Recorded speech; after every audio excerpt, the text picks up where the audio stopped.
um estado totalitário, não há necessidade de importar-se com o que as pessoas pensam, uma vez que o governo pode controlar esses pensamentos através da força de seus cacetetes. Mas em um estado democrático, onde não se pode controlar as pessoas pela força, há que se controlar o que as pessoas pensam, e para isso, utiliza-se de técnicas de manipulação de massa.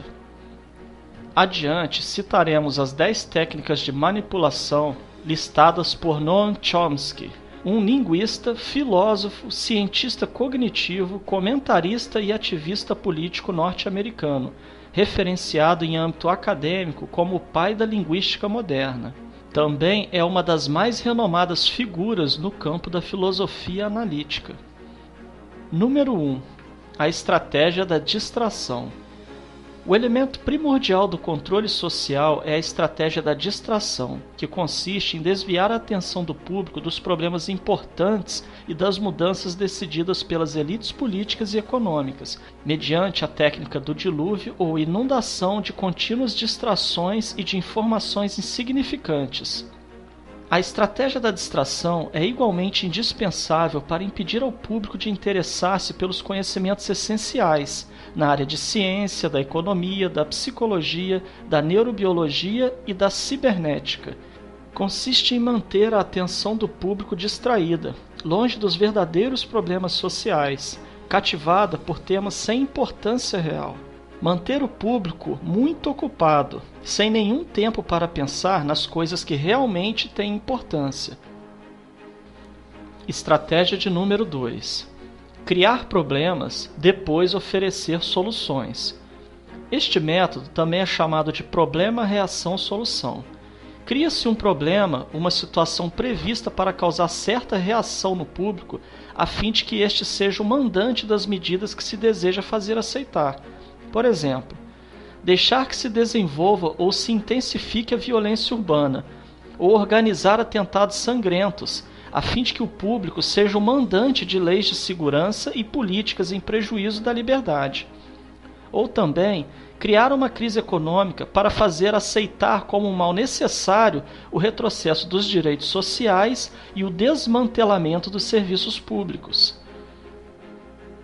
Número 3. A estratégia da gradação. Para fazer com que se aceite uma medida inaceitável, basta aplicá-la gradativamente, a conta-gotas, por anos consecutivos. É dessa maneira que condições socioeconômicas radicalmente novas, como o neoliberalismo, foram impostas durante as décadas de 80 e 90. Estado mínimo, privatizações, precariedade, flexibilidade, desemprego em massa, salários que já não asseguram uma vida decente, tantas mudanças que haveriam provocado uma revolução se tivessem sido aplicadas de uma só vez. Número 4.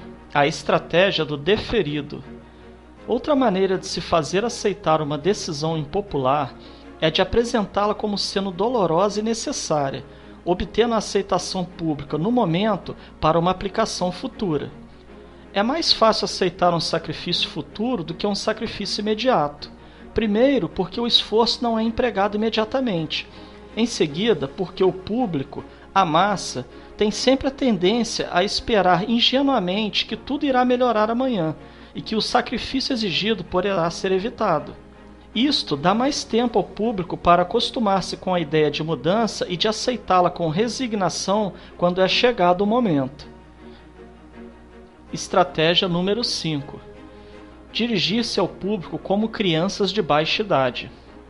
A maioria da publicidade dirigida ao grande público utiliza discurso, argumentos, personagens e entonações particularmente infantis, muitas vezes próximos à debilidade, como se o espectador fosse um menino de baixa idade ou um deficiente mental.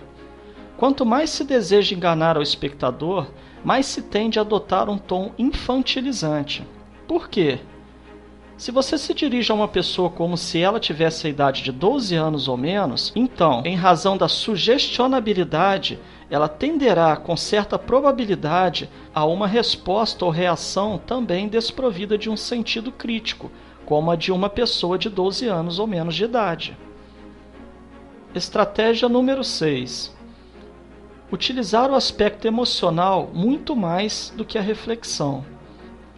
Fazer uso do aspecto emocional é uma técnica clássica para causar um curto-circuito na análise racional e, por fim, ao sentido crítico dos indivíduos. Além do mais, a utilização do registro emocional permite abrir a porta de acesso ao inconsciente para implantar ou enxertar ideias, desejos, medos e temores, compulsões ou induzir comportamentos. Estratégia de número 7. Manter o público na ignorância e na mediocridade. Consiste em fazer com que o público seja incapaz de compreender as tecnologias e os métodos utilizados para seu controle e sua escravidão. A qualidade da educação dada às classes sociais inferiores deve ser a mais pobre e medíocre possível, de forma que a distância da ignorância que paira entre as classes sociais inferiores e as classes sociais superiores seja e permaneça impossível para o alcance das classes inferiores. Estratégia de número 8. Estimular o público a ser complacente na mediocridade.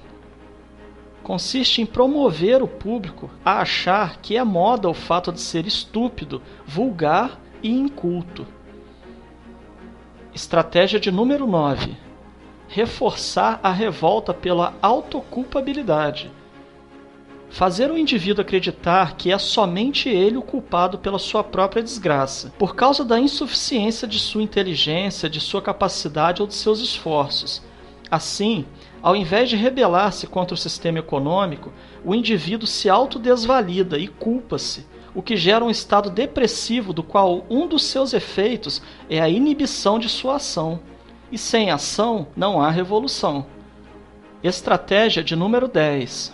Conhecer melhor os indivíduos do que eles mesmos se conhecem. No transcorrer dos últimos 50 anos, os avanços acelerados da ciência têm gerado crescente brecha entre os conhecimentos do público e aqueles possuídos e utilizados pelas elites dominantes. Graças à biologia, à neurobiologia e à psicologia aplicada, o sistema tem desfrutado de um conhecimento avançado do ser humano, tanto de forma física como psicologicamente.